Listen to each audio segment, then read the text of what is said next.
Ke sensi yuk. Maaf Bintang, aku gak bisa, aku soalnya besok ada ujian sosiologi, jadi aku harus belajar. Udah semangat ya, besok keren hari ya. Ya, makasih Bintang. Oke. Nah, ini adalah salah satu video dari contoh definisi sosial. Apa itu definisi sosial? Adalah pendekatan dalam ilmu sosial yang menekankan bahwa realitas sosial terbentuk melalui proses interaksi dan penafsiran subjektif individu terhadap dunia sosial dan sekitarnya. Artinya, kenyataan sosial tidak dianggap sebagai suatu yang objektif dan tetapi merupakan hasil dari konstruksi sosial yang dibentuk melalui komunikasi dan makna yang diberikan oleh individu atau kelompok. Nah, paradigma ini melihat manusia sebagai makhluk aktif yang memberikan makna terhadap tindakannya sendiri maupun tindakan orang lain. Bukan sekedar tindakan objektif dan struktur sosial atau kekuatan eksternal. Tokoh-tokoh penting di paradigma definisi sosial adalah Max Weber, George Herbert Mead, and Herbert Blumer. Paradigma definisi sosial termasuk dalam pendekatan mikro karena fokus utamanya adalah pada interaksi skala kecil, yaitu tindakan makna dan interpretasi individu dalam kehidupan sehari-hari. Paradigma ini seperti kelas, negara, atau institusi secara keseluruhan, melainkan berusaha memahami bagaimana individu membentuk dan memaknai realitas sosial melalui interaksi langsung. Teori tindakan sosial. Teori tindakan sosial adalah teori sosiologis yang dikembangkan oleh Max Weber yang menekankan bahwa tindakan manusia harus dipahami berdasarkan makna subjektif yang diberikan oleh pelaku terhadap tindakannya. Menurut Weber, tindakan sosial adalah tindakan yang dilakukan oleh individu yang mengandung makna subjektif yang dipengaruhi oleh kehadiran orang lain secara langsung maupun tidak langsung. Contoh teori tindakan sosial terbagi menjadi 4. Pertama, ada tindakan rasional instrumental. Tindakan rasional instrumental adalah tindakan yang dilakukan untuk mencapai tujuan tertentu secara logis dan efisien. Contohnya belajar keras untuk lulus ujian. Kedua, ada tindakan rasional berorientasi nilai. Tindakan rasional berorientasi nilai adalah tindakan berdasarkan nilai moral, agama, atau keyakinan tanpa memperhatikan hasilnya. Contohnya berpuasa karena keyakinan agama. Ketiga, ada tindakan afektif. Tindakan afektif adalah tindakan yang didasarkan pada perasaan atau emosi. Contohnya menangis saat mendengar kabar duka. Keempat, ada tindakan tradisional. Tindakan tradisional adalah tindakan yang dilakukan karena kebiasaan atau adat. Contohnya menghormati orang tua dengan membungkuk. Analisis teori tindakan sosial, dari penjelasan tersebut kita bisa menganalisis bahwa tindakan sosial itu mempunyai kekuatan dan juga kelemahannya. Yang pertama ada kekuatannya, yaitu memanusiakan manusia. Max Weber mengakui bahwa manusia bukan sekedar objek, tapi sebuah subjek yang memiliki motivasi dan makna. Fleksibel, bisa diterapkan dalam berbagai konteks sosial, dari pendidikan, agama, hingga ekonomi. Lalu yang terakhir ada menjadi dasar teori interpretatif modern seperti interaksionisme simbolik dan fenomenologi. Lalu yang lain ada kelemahannya. Nah, kelemahannya itu yaitu sulit diukur secara empiris karena makna subjektif itu tidak selalu dapat diamati atau diukur secara kuantitatif. Nah, kurang menekankan pada struktur sosial, yaitu fokusnya pada individu, sehingga kurang membahas peran sistem atau intuisi. Interaksionisme simbolik adalah teori sosiologi yang menjelaskan bahwa makna sosial dibentuk dan dikembangkan melalui interaksi sosial antar individu. Artinya, manusia tidak bertindak semata-mata berdasarkan realitas objektif, tetapi berdasarkan makna yang mereka bangun melalui simbol, seperti bahasa, gestur, dan juga objek.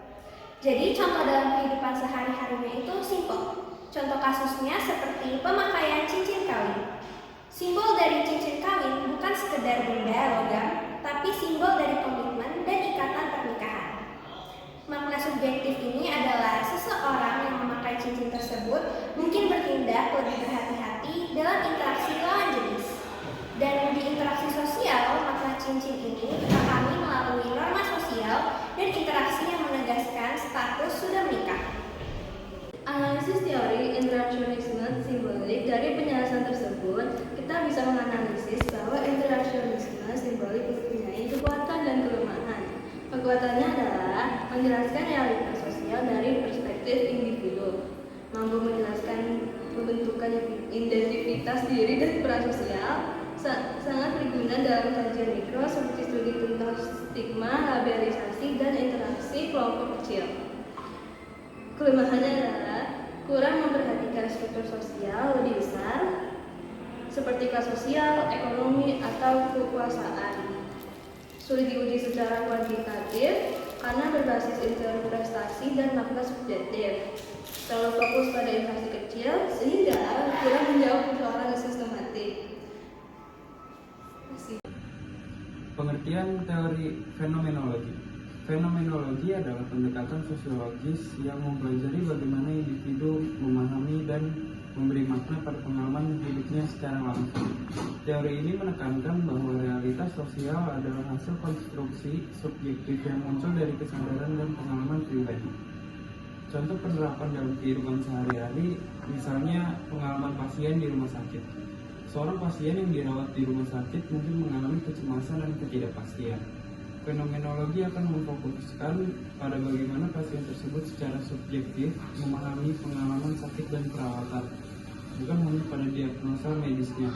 Misalnya, pasien bisa merasa isolasi karena terpisah dari keluarga atau merasa dihargai jika perawat bersikap ramah.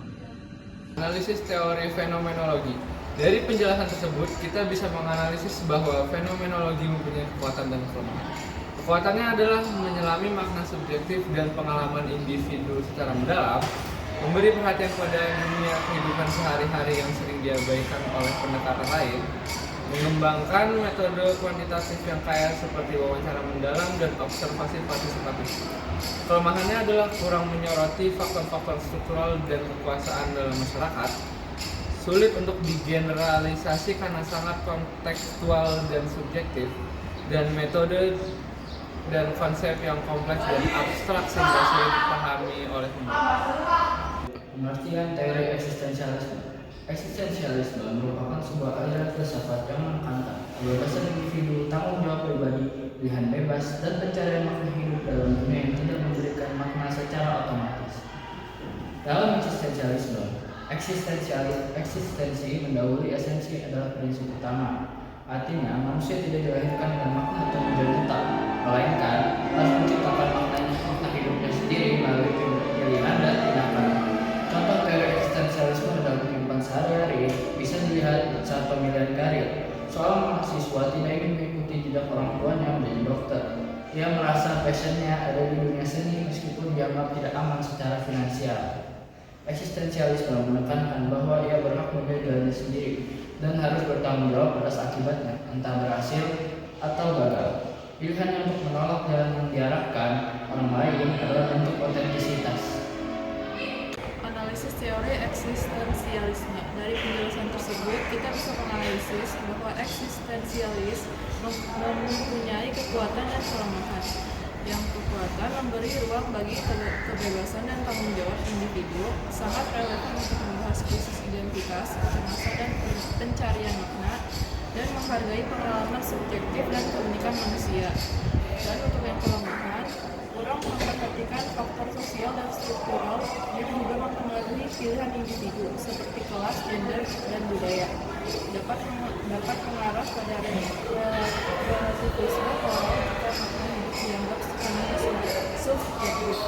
Kurang konkret dalam solusi sosial terlalu fokus pada individu dan data.